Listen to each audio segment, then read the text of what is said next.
I'm going to tell you a real basic story, and one that you might have heard before. It's a testimony, one where somebody, will say me, I used to live for myself.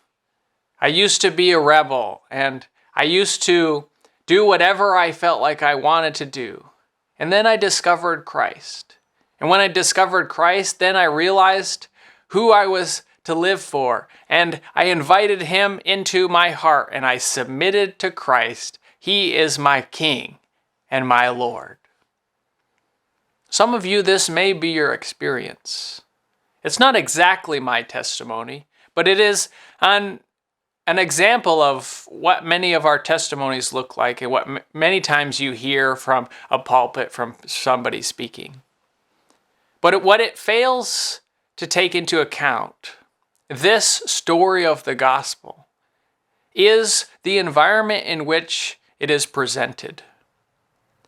In culture today, in most circles, being somebody who's independent, somebody who thinks and acts for themselves, somebody who, maybe is a little bit rebellious against systems of oppression, those are good things.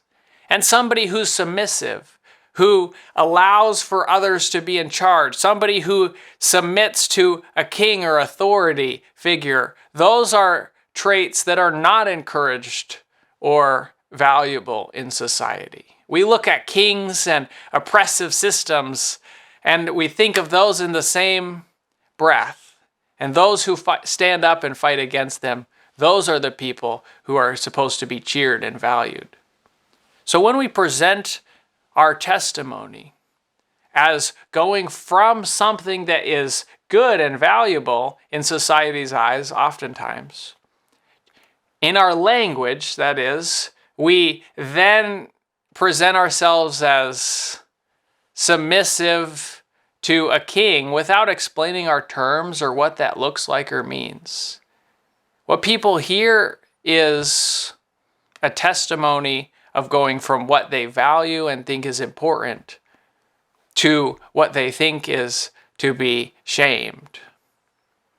It's not a very effective way of presenting our testimony. Jesus didn't actually have one way of presenting the gospel or his message.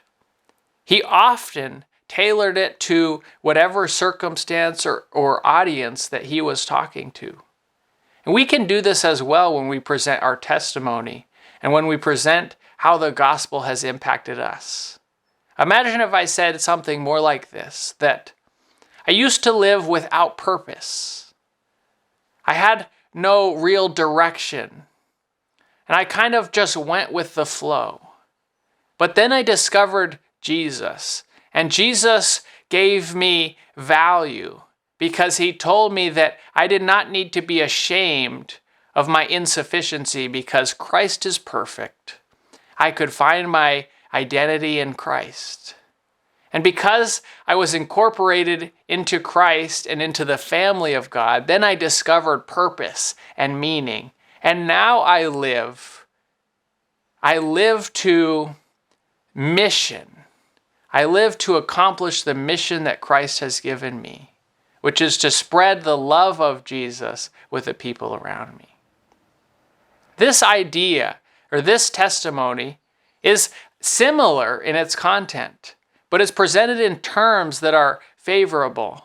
They say things like mission and purpose and identity. These are things that people value and they desire for. So when we tailor our message and our language to the audience and the environment that we are in, we can present a gospel that is more beautiful for those who are listening. After all, the testimony is for us, but it's also a gift to us to share with others so that they too can experience Jesus. So I want you to practice this in your own life. What language and terms are you using that are effective in communicating the gospel to those around you?